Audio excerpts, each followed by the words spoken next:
All right, guys, welcome back to another episode on the Dynamic Lifestyle Podcast. We have an amazing guest with us today, Dan Fleyshman. Dan, how are you doing today? Happy to be here.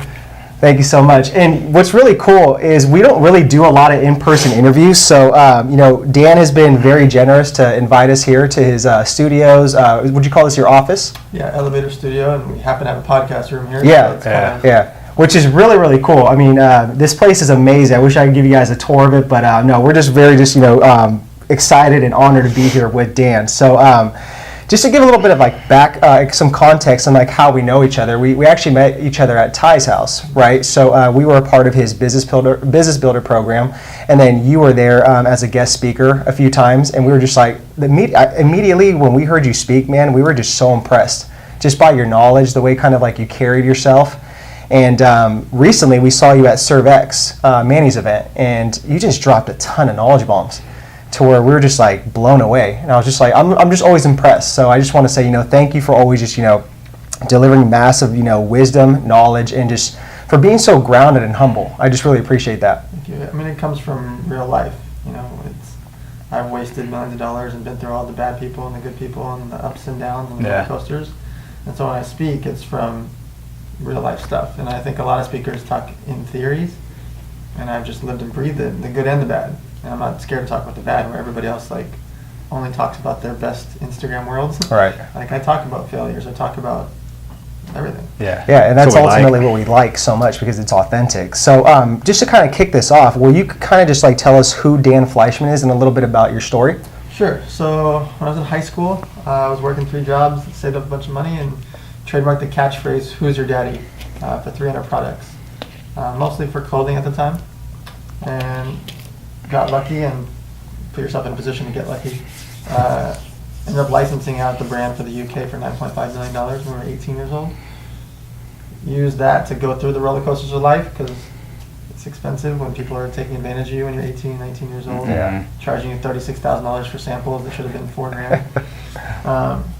So from there, we were 23 years old, took it public on the stock market so we could raise enough money to launch an energy drink. For the next couple of years, I just didn't sleep at all, and I just literally went door to door and store to store and city to city and opened up 55,000 retail stores to carry our energy drink, all under the same brand name. After 10 years of being in that from high school, when I was 27 on the 10-year anniversary date, I resigned from the company so I could start an online poker site. I just wanted to have another, a feather in my cap. I wanted to try something else. I've done a decade straight. So same thing, got lucky and put a lot of effort in, and within, I think it was 5 months, we were the 3rd biggest brand in the world for the online poker market. Wow. We were getting tens of thousands of new players coming in every month. Hundreds of thousands of players and then tens of thousands of real money players. And so all of a sudden I just picked up and moved to the middle of nowhere. I was living in Europe by myself in a place called Malta. And but I just knew that there was a void in the market. Right. So with the energy drink, I knew I was never going to be the biggest. I just wanted to be the best tasting. With the poker, I was never trying to be the biggest. I just wanted to be the coolest one. So I did that, and then that's kind of the big turning point is something called Black Friday happened, where online poker was shut down in America. And so that's where I just realized I didn't want to have all my eggs in one basket anymore, because I had something that was, a company worth tens of millions of dollars overnight just gone. Not to my own failure, but my own failure, because a failure is a failure. It's still a scoreboard. Right. However it happened, it happened. Mm-hmm. And so that's when I started angel investing in companies and consulting for different casinos and brands, and I just changed my outlook on having all my eggs in one basket after that.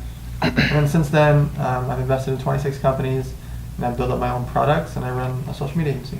Man, that's crazy. That's awesome. So you have this book, I love it. It's called How to Start Your Business for Under $1,000, right? I love how in the very beginning you have the checklist that you need to know, that the questions you need to ask yourself, very important questions before you start a business. Then you have all the resources in the back of it. And I like how it's very short and straight to the point, no fluff, 300 pages, right?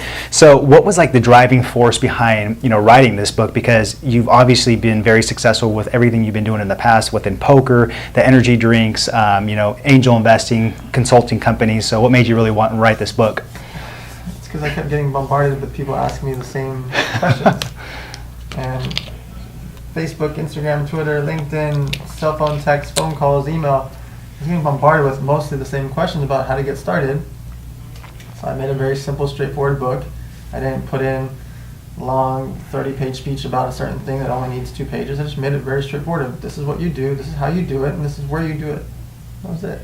And that's why it's easy to consume. It's like 110 pages or something. Like, it's very straightforward, and it's very, like you said, bullet point. Yeah. And I'm writing 2 more books that are the same way. How to set up your event for under $1,000, how to set up your personal brand for under $1,000. And they'll be the same thing. It's just, we're in 2017 and going into 2018, like, everything's so much cheaper and free that you can just start things so quickly now that it's insane to me that people aren't just like setting up shop, making a business plan, getting all the things out of the way to see if they even like what they're about to do. Right. You might want to open up a Jamba Juice type place. You may not realize once you dive into it that I hate it. you have to actually be open this many hours and you're not going to have a life and it's 7 days a week, there's no Right. off days, and this, maybe you don't like it. But you'll find that out by doing all the research and like going through my checklist. And so that's really what I made it for, just to be something useful for you 11 years from now. It still makes sense. Yeah, Absolutely. So kind of just to piggyback on that about like, you know, how you said that you're surprised a lot of people aren't, you know, really getting started just with these businesses because it's so easy and it's 2017 going into 2018.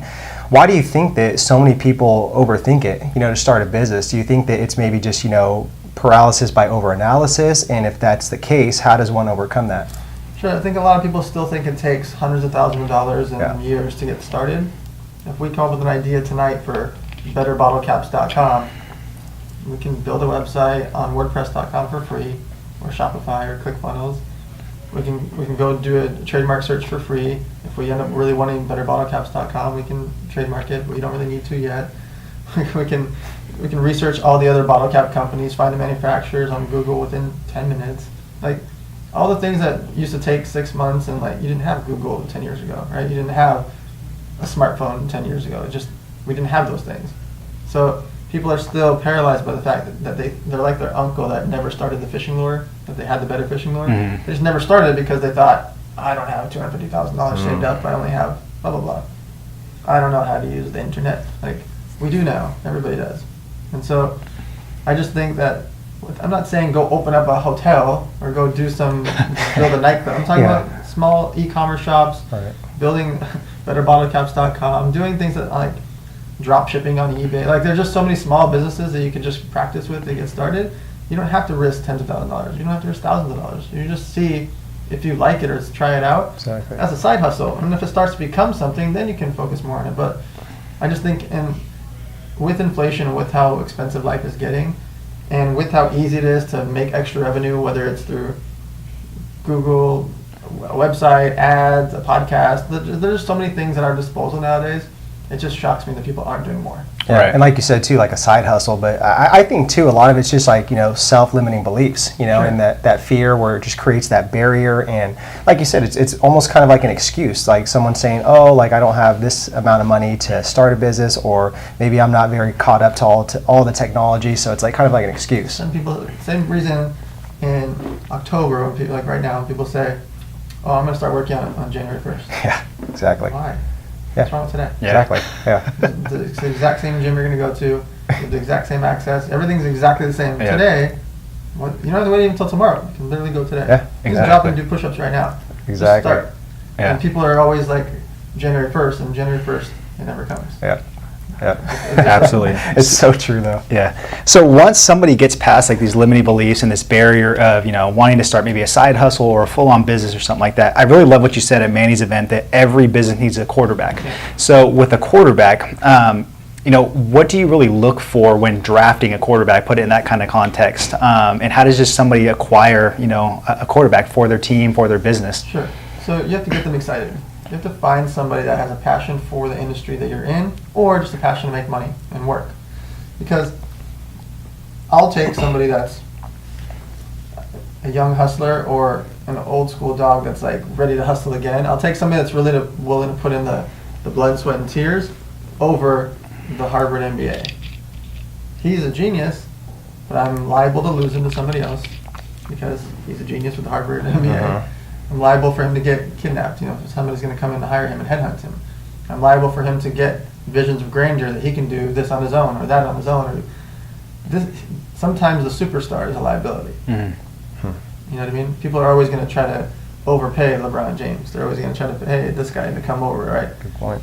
So I'm not saying get tier 2. I'm saying I'll take the guy that's like LeBron James, but he's not as good as him. But he's willing to be on the court at 6 in the morning every single day, and he's the last one to leave at 10 p.m. Like, I'll take that guy every time. Love that. Because LeBron is awesome, but I need workhorses. I need the quarterback. I need the guy that's the blood, sweat, and tears. Yeah. Especially the first year, because this guy's gonna get frustrated the first year. The Harvard MBA doesn't want to be there at 6 in the morning and then going to a convention every weekend for the next 4 weeks straight and missing his family. Like, I want that guy that's willing to. Right. You know what I mean? Yeah, no, it makes perfect sense. So like if somebody's like a solopreneur though, would you still recommend them going and seeking some sort of quarterback to assist them in like some of their weak points, or? So it depends. If their weak points are specific to their business, yes. If their weak points are accounting and this and like things that are hireable to a service provider, no. If you can find somebody that has a similar passion, if let's say it's in the fitness industry or you like selling chairs, if it's something that you like, and you can find listen, just posting about it on social media, you'll be shocked how many people will tag the person that fits you. You'll be shocked. Mm-hmm. And maybe you don't hire them now, maybe you hire them later, maybe they take equity, or maybe they work on commission, or maybe there's a lot of ways to do it where you don't have to sit and cut them a check every month, because most people can't afford to just cut a $5,000 a month salary to some guy off the bat, right? So it's really about getting people to drink the Kool-Aid, finding out who actually likes the Kool-Aid and is willing to go sell the Kool-Aid. And you don't have to force it, because a lot of the things that happen the first year, it doesn't need a lot of people. It needs you. It needs you to push it forward. But along that journey, as you're posting about it, talking about it, and posting not just on your social, but posting on websites and asking your friends to refer people, going to the events. By being at the events, you know those people are in your target. If you're at a fitness expo, you know the people in the room care about fitness, right? So if you have a fitness-related company and you're looking for a quarterback, or you're looking for a partner or a sales rep or whatever, you're in the right building. Right. And every freaking month in every major city, there's a fitness expo. Everywhere, at all times. Don't go buy a $30,000 booth. Get a $2,000 booth, or get no booth. Just be there. And go booth to booth.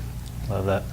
You can put yourself in the scenarios, and it's so easy to find because, again, 2017, go to meetup.com, eventbrite.com, events.com. There's so many .coms that'll tell you in your local city or within 2 hours of you. It's mind-blowing to me that people that are in real estate or in fitness or in whatever they're in aren't going out to these events that are nearby. Yeah. I'm not saying go spend a bunch of money. How can you not be there? Like, you guys are at all the events and you meet all the people. Absolutely. Yeah. I mean, whether you pay $0 or $1,000 doesn't matter, because one relationship changes, right? Yeah, You exactly. guys are meeting 20, 30 people at a time. Yeah, Absolutely. And we can do a whole podcast segment on like the power of like, going to events and conferences and meeting people, but people just don't understand until they actually go there, physically look somebody in the eye, handshake them, and have a conversation with them. You Well, know, they so go to the event and they're doing this all the time. yeah, Yeah, exactly. Or they're just taking a bunch of notes, which is fine, but they're isolating themselves. They're defeating the purpose of, like, you know, building the relationships, like you said. And Chris and I have been to so many, like you mentioned, to where it's like it's exhausting. It really is to go there and network with people, and it gets expensive. It costs a lot of your time, but it's so worth it at the end. It's like you meet great people, and it's like we met you. It's like we met Manny, Ty, Cole Hatter, so many people. It's Right. like we would have never met those people if we wouldn't put ourselves out One deal with there. any of them pays for your next 17 years of expo. Absolutely. There you go. Yeah. No, that's One real estate deal with Cole. Absolutely. Yeah. That's a great point. So kind of shifting gears onto habits. Chris and I are big proponents of just, daily habits. So I want to know, what are some of your key habits that you've developed or that maybe you're working on that, really makes you a high performer, in all areas of life? Some of my key habits are I'm obsessively researching my competitors. Gotcha. Good and bad. Remember you mentioning that. I think people don't do it enough. Like, they're like, oh, I don't want to follow my competitor because then he'll see I follow him. I follow all my competitors. I want to know everything. Yeah. I'm friends with my competitors. I tell them stuff, and they tell me stuff. Like direct physical products. If we have 2 water companies, I'm friends with all the other water companies. And I'm telling them what I'm up to, and I don't care. I want to know everything about. And that's one of my obsessive habits, is really understanding what everybody's doing and why. Yeah. Good and bad. And just real quick, let me stop you though. Like, what if what if we have a mindset like you do, like we don't care about like the competition aspect, we just want to like know and have the best product? Like how do you get past that barrier with somebody else on the other side of the fence where they're like kind of like, no, I don't want them to know my secrets, like I don't want to have that relationship with you? How do you get past that, or do you just go on? You just keep moving. You just being around it, being around your competitors. Listen, everything that they do on social media, and then one step down that their staff is up to, you'll see. You don't just follow the owner of the water company, you follow the president, the CEO, the secretary. And it doesn't even have to be your account. You can make a separate account just to follow. It can't sound like a stalker, right? But it is. Yeah. But it's for a business purpose. Yeah. And none of it is to hurt them. None of it's about them. It's just to understand them for yourself to help the whole industry, whatever that industry is. Right. But now you see, if the secretary and the sales rep are posting from Palm Springs and they're doing all of a sudden 2 months straight in Palm Springs, wait a minute, is there a big new water market in Palm Springs? Or whatever it is that you're following, you can start to see tendencies that they're doing charity events all of a sudden, or they're doing social events, or now they're sponsoring real estate conferences. Wait, should I be in that space? It's just following to see what now, at the same time, you may not agree with them. There's plenty of things that I don't agree with that I see people posting, and I still want to know that stuff too, so I avoid it. Because I'll look at what the comments are. I see what people are saying. Oh, why are they sponsoring this and not doing this? Oh, why are you at the real estate expo? Well, you should be at a fitness expo. So I see what people are saying also. And to me, it's the most fascinating because there's nothing more true than you can see in real life. Other habit, I just don't sleep much. But I've learned to deep sleep. So when I'm sleeping, like my phone ringer has never been on at that time. Doesn't happen under any circumstance. So I'm a bad person to call for an emergency at night time. My ringer's not on. But I'm awake so many hours that I'm okay with that. Right. And honestly, my phone ringer is rarely on at all, ever. Because I just know that people are texting and calling all day. So I just periodically check every X amount of minutes. Because it became unrealistic for me to be able to respond to 200 emails a day, hundreds of DMs, social media messages, text messages, phone calls, phone conferences, in-person meetings. It's physically not possible. And then still to run companies and still to run things and throw live events and do charity events and stuff. So I'd say 95% of the time my ringer's not on. I think that's an interesting habit that it's hard for people to understand. Yeah. Because they need to answer that call right away. Right. Yeah. I'm okay with it. Yeah. I'm okay with missing the calls. I'm okay with not responding to 120 of the 200 emails. Yeah. I'm okay with it. Right. Because it's not productive if I'm not going to follow through on it. If I know I'm not going to work on a project with somebody, I tell them. And if I tell them and they still follow up, I don't respond. Yeah. And I'm okay with that. Like, I thought I was being a jerk before about it, but I'm just trying to not be like the actual jerks that say, of course, let's do this. Yeah, we're going to do this together. We're going to do this. We're going to do this, and nothing happens. Right. Yeah, it's just it's misleading. Yeah. And I see it every freaking all the day. time. I get called to be the savior. I get the call to loan that person money. I get the call to help them with their this or that, to save them from those toxic relationships. I don't ever want to be toxic. Yeah. And for the last couple of years, I just finally I can't help you, but talk to this guy, talk to this guy. Oh, you want to do a fitness thing? I'll talk to these guys. Oh, you want to do this? Use my warehouse. Oh, you want to do this? Use this lawyer. I tell them whatever it is I think will help them right away. Give them the phone number, email right out the gate with nothing expected in return, and then I can keep moving. Yeah, absolutely. And I think it's the most fair thing I can do, where it may seem like a jerk. I think I'm being much more rip the Band-Aid off, straightforward. Yeah, and that's one thing I just really respect about you, just because, I mean, it's like, why bullshit people? Just be straight to the point, and like you've said, just say no to people. So, yeah. Yeah. That kind of brings me into my next question about, you said that you don't sleep much. So walk me through a day in the life of Dan Fleyshman, because I'm interested to know people's morning routines, what they do midday, how they wind down and shut it off, because you're an entrepreneur, man. You got so much going on. It's like, how do you sit there and shut off all the noise from what's going on left and right in the brain? So walk me through a full day in the life of Dan Fleyshman. And I want to know how many exact hours you get asleep. Details too. Last night I went to bed at 1:30 a.m. I got up at 7. Okay. So that's not too bad. That's not too bad. Usually I go to bed at 2 or 3 and get up at 8ish. Okay. I'll wake up at 7, respond to a bunch of people, and go back for another hour and then come back. So yeah, today I got up at 7. Right away, I do a bunch of text messages and emails. Then I go through social media. If I go through social first, I just get lost in the rabbit hole. So I always do my text and emails first before you get into social, because social you can just, it's a never-ending circle. Oh, yeah. And then you end up on articles, and all of a sudden it's 3 in the afternoon. So I usually do that. I'll go back and do some more text and emails, and then the meetings start. So I try to make sure my meetings don't start until 10 or later, because I find that the 8 to 9 in the morning meetings, I'm still in texting mode. I'm still in like emailing mode. I'm still in like running the day mode. So I try to avoid those breakfast meetings, even though people really like them. It's okay if you don't have a bunch of staff, or you don't have a bunch of people that need onto you. So I'd say like 2 years ago or more, I wouldn't mind doing the breakfast meetings because it was easier, right?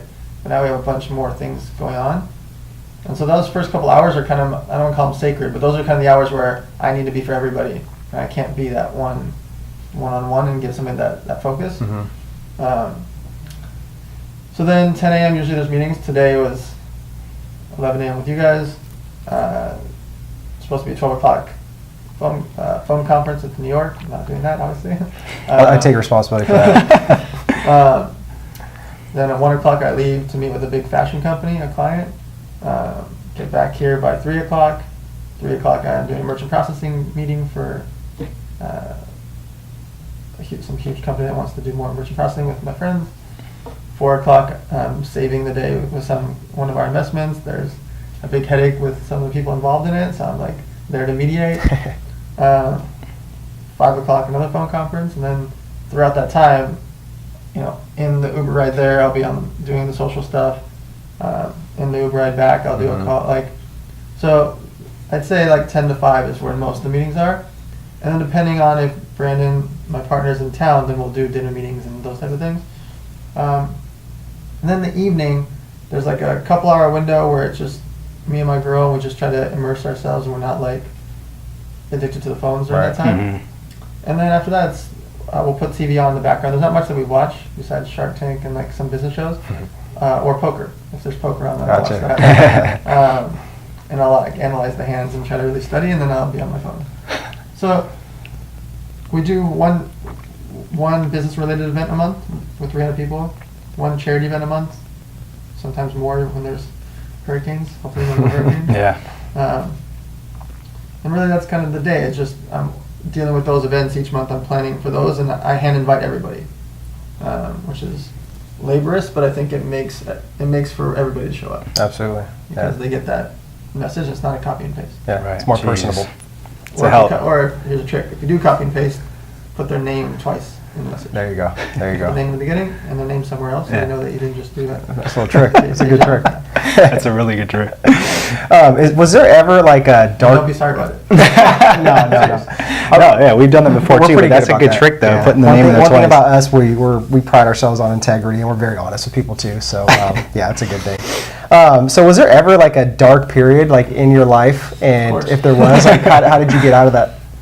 Online poker on April 15th for Black Friday. That was the toughest business day of my life by far, because I was living in Malta, but I happened to be in Vegas. At 10:10 in the morning, I get a call from Dan Bilzerian, and he says, where are you? And I was like, I'm at the Bellagio. No, you got to go back to Malta. Everything's... I'm like, what are you screaming about? Like, what are you so upset about? It sounds like the sky is falling. Like, turn on the TV, turn on the news. So I hang up, I have them turn on the news, and there it is. The sky was falling. Online poker shut down. All my competitors, not all, the top 3 competitors, all got their bank accounts frozen and seized and arrested. I'm like, luckily nothing happened to me because I wasn't doing anything wrong, thank God. But I'm like, I didn't know what they had done. I just knew they were all screwed, and I was calling my guys. I'm like, our website's fine, our bank accounts are fine, everything's fine. Like, are we okay? Did we do something wrong? And we had KPMG accounting and fancy this, but I was like, everything's right. So it was a funny story, and I'll never forget the rest of my life, because at 12 p.m. I've been planning for 3 months, which I never planned that far in advance, but planning for 3 months to meet this multi-billionaire guy. And he owns some of the biggest slot machine licenses in the world. He owns online casinos and live casinos. He's like a bazillionaire. And at 12 p.m. I have to meet with him, and I'm like, my phone is going ballistic those 2 hours on the way over there. So I walk into his hotel room, and he's like, "Man, you look like somebody died." Mind you, I've never met this human in my life. He didn't shake hands, he just said that to me out of the blue. I said, "It's worse than that. Turn on the TV." So he turns on the news, and there it is. So he calls Steve Wynn and puts him on speakerphone. And I can't say what Steve said, but it wasn't nice, because his casino wasn't affected, but he had just announced 11 days prior a huge partnership with one of those competitors. Right. He's like, "How can my lawyers not know this? What, this is so stupid." Like, luckily for him, there was no attachment until 11 days prior, so he didn't do anything wrong. But perspective-wise, like, I just don't want my name attached to anything bad. So the funniest part of the story is, the reason I'm there and why he booked it out 3 months in advance is he actually had a double motive. Was I was there to meet with him and then train 11 California sheriffs on how to play poker and blackjack. So on the day when all my competitors are getting arrested, I'm now training 11 sheriffs by the pool of the Hard Rock. So they keep messing with me. They would keep like tapping their handcuffs together just to make a noise and look at me and smile. One guy was like, "Yeah, I got eyes on him." So they keep joking with me, but meanwhile I'm trying to like focus and teach them poker and blackjack, but my phone is going ballistic because the sky fell. So everybody's like, "Oh my God, what's going on? What's going to happen?" So for the next week I do 83 interviews. ESPN, every news channel you can imagine, talking about it, because I was like, "Look, here's our bank statements. We're at Wells Fargo, KPMG accounting. It says Victory Poker." Because our competitors were miscoding transactions, so they were not showing. If you put $200 on the Full Tilt Poker, it would say like flowers.com. Right. And you put $500 on the same website, it would say like mattresses.biz. Mine, Wells Fargo, Victory Poker. So luckily I did it right. But for the next week was bloody hell. Yeah. So 4 days later, I willingly closed down, paid back tens and tens of thousands of people their money, just so I could sleep at night. And I just started consulting for other casinos. And I call that moment, don't sit on the floor and cry about it. And what that means is, I just lost tens of millions of dollars in value, right? I had a company doing 7 figures a month that was just gone. Right. So the natural reaction is to curl up in a ball and cry to mommy, Absolutely. right? But by staying busy and doing the interviews and proving what was going on, calling up every single person involved and like making everybody aware that I'm here, I didn't have time to cry.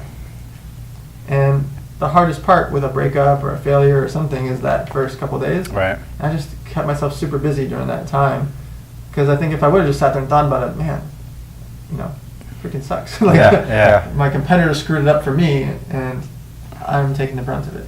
Jeez. So that was the dark business time. No, thanks for sharing that. That's a hell of a insane. story. All right, so let's say that you wake up in the morning, you're in bed doing your normal, checking your social media, your emails, and then for some reason just like this email pops up on your phone out of nowhere. So it's the owner and founder of YouTube, and they say, "Dan, we're granting you a 60-second video that's going to go viral. Billions of people are going to get to watch this. It's going to be up for a full week." What is that message that you would have to these billions of people for 60 seconds? It could be anything. Wow.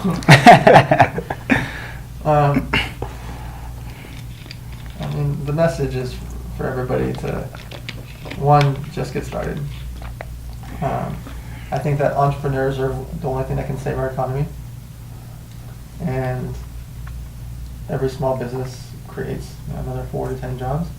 And I think if 1 million people go out and do small business and we create 4 to 10 million jobs, there's no more unemployment. Right? It changes the world. So I think my message is really about just getting started and how much easier it is. Kind of things you hear me preach. Right. I would condense that into that 60-second video. Yeah. And I'd probably throw in my charity the last 20 seconds. How simple it is for, because I don't need them to donate to me. My backpack has 150 items inside. They can make it themselves and put 10 or 20, 30 items and give it out themselves in their local city or country. So Dan, you said too, a couple things you said at Manny's event the last time we spoke, or the last time you spoke there. You said, don't be about it, be about it. And then you said to learn to say more often to people. Can you kind of elaborate on that, why that's so important? Yeah, so don't talk about it, be about it is people, do this Yeah. all the time, and I can't stand it. There's so many social media posts you see that are like, big things coming. Wait till I see what I do next. But then you don't ever see the follow-up to it. Right. Never in history have I ever posted big things coming, even if something big was coming. Ever. Because we're in an ADD society. So I don't do pre-launches, I don't talk about this that's coming out 2 weeks from now. Like, That's a good point. my book is ready. I talked about the day the website was live. Like, and so when I say don't talk about it, be about it, I just want people to be in the lab getting done whatever they're about to do. Do it. The second it's ready, tell the world. Yeah. But the day before, if people can't buy it, they're not going to buy it. Yeah. There's just nothing they can do for you that day, the day before, right? Or they'll forget. They're going to forget. Yeah. I just think people talk so much, and it's so silly when you have access to the world. Whatever that world is, it's a microcosm. So whatever your world is, whether it's 700 followers or 700,000 followers, doesn't matter. Your 700 followers is your world. You have access to your world anytime you want to. But telling them 3 weeks in advance about something big coming, and then it doesn't come, or it's delayed 2 weeks, any part of that is useless to you. Mm-hmm. And even if it was ready on time 3 weeks later, still useless to you, that 3 weeks ago post. So I'd rather people just be in the lab, do what they're doing, stop talking about it, and then when it's ready, literally the moment it's ready, you can have your caption already copy and pasted and ready to post to the world. Yeah. Mhm. And you can buy your ads on Facebook, and you can do all the things you were going to do. You don't need them 3 weeks in advance. You just Yeah. don't. Just Right. stop talking. Yeah. Yeah, that's a great point. And then why is it so important for people to say no? Because time is our most limited resource. Yeah. And there's no way to get it back. So if somebody steals your time, that's it. It's over. If somebody steals your money, you can get money back. Whether it's from them or just recouping some other way. No matter who steals your time, there is no way to recoup time from anybody. Right? So that's the same reason I don't do useless arguments.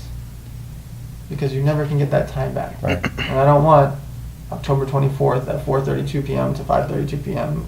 and always remember that hour was gone because I was arguing with somebody about a reality TV show. Mhm. Like, what? Like, how can I let that hour of my life go by? For what? Right. Argue about a reality TV show with somebody? So, saying no preserves your time. I'm not saying say no to be a jerk. Right. If you just want to help your friend move on Sunday, help them move on Sunday. But if you don't want to help them, or you're going to resent them, or you're not going to make it and you're just going to say yeah, just say no. Okay? And a lot of people don't get it. Like, they say yes, and then they don't do it or don't show up. That is way worse. Way worse. Mhm. The maybes, or the kindas, or the I'll see you there, and you're not going to be there, those are infinitely worse than saying no. Yeah. And so I'm trying to start telling people to say no more, not because I want to create more jerks. So I want people to create more time for themselves and stop the wasting time of others. Because so many things, if you're not going to do it, don't. If you say you're going to go with somebody to a nightclub on Friday and you don't go, but they didn't invite anybody else because they thought you were going to go with them. And so now Friday at 9 p.m. when they're all dressed up, ready to go, think about how much more worse that is Yeah. than just saying, no, I'm not going to go. I tell people no, I skip weddings, birthdays, nightclubs. I'm not going to go. It's not my thing anymore. Yeah. And if I am going to go, I'll go through hell or high water to be there. I really will. Yeah. When Greg Reed asked me to speak at an event, it's 2.5 hours. And sometimes he does it in like Tuesday afternoon, which is impossible for me, and I've never missed it, ever. But that's because that's a reciprocating person that we're always going back and forth, Right. right? I'm speaking at the Ty Lopez event tomorrow. Mhm. It's because we've been friends for a decade. Yeah. So if he asked me to speak at 2:30 p.m. on a Saturday when I was supposed to go to San Diego, I'm there. Yeah. So on the opposite of saying no, when I say yes, I will do anything to be there. Anything. Yeah. Like, and on time. Yeah. Gotcha. That's awesome Yeah, thanks advice, for man. thanks for explaining Yeah. that. That was very detailed and just no, it's so true. It Yeah. really is. So I want to talk about like going into 2018. We're about 2 months away from going to 2018. What do you fear the most going into 2018? Trump. I wake up worried because of, and I don't talk about politics of it. I just, as a person, I just wake up worried each morning that he pushes a button. You know, if he pushes a big red button, it can really affect the economy. And affecting the economy affects people and health and lives, and so that's what I'm scared about. It's not about politics. It's just having a liability like that is what's scary to me. Because at any moment, one wrong tweet or one wrong red button or one wrong this, and he's done a lot of them, but that a real one, like, what do we want to be at war with people we don't even think about? Yeah, exactly. Like, they don't have any bearing on our life. Yeah. And so that's kind of the one thing that scares me. Yeah. And obviously these natural disasters, you know, global warming, those things, like whether people think it's real or not, something's happening because we've never seen it like this before. Yeah. So those type of things that are out of my control, those are the type of things that scare me. Yeah, 100%. Thanks for explaining that. So Chris and I are huge proponents on the 4 pillars of the good life. So health, wealth, love, and happiness. Out of those 4 pillars, which one do you feel you need to, you know, work on more? Health is what I need to work on the most, just because I think about it as a time thing. Right. Like, there's certain things that I want to go do, but I know if I go do like a full set of teeth, I want to do it, but I got to like dedicate a week where I'm going to go do it, where it's not going to be affecting work. So I'm like, oh, maybe I'll do it right around Christmas when everybody's not, you know, like, that's something that's health-wise, I should be doing it now. I think each one plays with each other, the 4 pillars. The wealth part, people have like this weird love-hate relationship with money. They think it's evil or rude or something. I don't understand it at all. Money is not evil. When people say money is the root of all evil. Money just exposes evil, but it does way more good. Because when I pay for my mom's surgery, or I pay for this person's food, or I buy backpacks for the homeless, or I pay for my staff's, like, money is a tool. And to me, the reason I don't have emotion to money is because it's only a tool to me. When I play poker, people watch me lose $50,000 or win $50,000, and my heart rate's the same, my face is the same, I don't react, because it's not money to me in that sense. It's chips, it's units, it's dominations, it's a tool. And so people make money into this very, very emotional thing. I know extremely, extremely wealthy people, millionaires, tens of millions, or billionaires, that will get in an argument with the valet guy over $2 because he doesn't have change, or the taxi guy. And I've seen like actual intense arguments, not once, like 20, 30 times. Where like they give them the 20 and it's 16, and like, hey, give me 2 back, and they don't have the 2 supposedly, like, and they sit there and argue. Like, you're literally a billionaire. Yeah. Jeez. So every part of that emotion is wrong. Because the $2 doesn't affect you whatsoever, but it's a big deal to him. The time that's happening during that exchange, your hourly rate is much more than that $2 you're missing. Right. Every aspect of it is emotional, and I just don't have emotion to that. Do I want to lose the extra $2? No. But is it a factor in my life? And no. And so I try to look at the wealth part as the tool, because I want the tool to make more backpacks and do things for my family and give bonuses to my staff and buy more. Like, my events are free. Elevator nights is not cheap. Those are 5 figures a night every month, and I don't charge. Once in a while I'll charge $100, and I only charge 1/4 of the people because everybody else is free because those are my friends. So that money is a tool to provide that event. Every one of my charity events is free. Every single one, I don't pull back the money from what we raise, where every other charity, 95% of charities pull the money back. Actually, 99% of charities pull the money back to pay for the event. I pay for that event. So having money is a tool to be able to do a charity event that costs lots of money, a hurricane event, and an earthquake event in the last month. Every one of those cost me a lot of money to throw, and $0 comes back from what we raise. So the money part is a tool to be able to do those things. And that leads to happiness. Does money buy happiness? In a sense. Yeah. Money doesn't directly correlate to happiness in the sense like, I can't just give somebody money and now they're ultimately happy. That's not true. What they do with that money does create happiness. If you give a sick person that's 70 years old money that they didn't have money before, that moment doesn't change. Like they'll be happy for a minute, but then what do they do on hour 2, right? If they start using that money to build an eBay business so they can work from home since they're sick now, or they buy a better wheelchair, or they buy a real bed because they've been sleeping on a terrible bed, like those things are keys to their daily happiness. Yep. Buying meals delivered to their home so they don't have to leave, and they get weekly shipments of healthy meals now. Like, that's happiness, right? Those things are, to me, what the money buys, and those things lead to happiness. Yeah. And the last one is love. Love is, I say love is what you make it. Like, there's a few people that I love, like family members, and my fiance, and my dogs. And then there's a second tier of like, oh, I love you guys, you know, like, and then there's just a love for society and people, and then choosing who you let into your world. Spreading more love is what I think the true pillar of all of it is.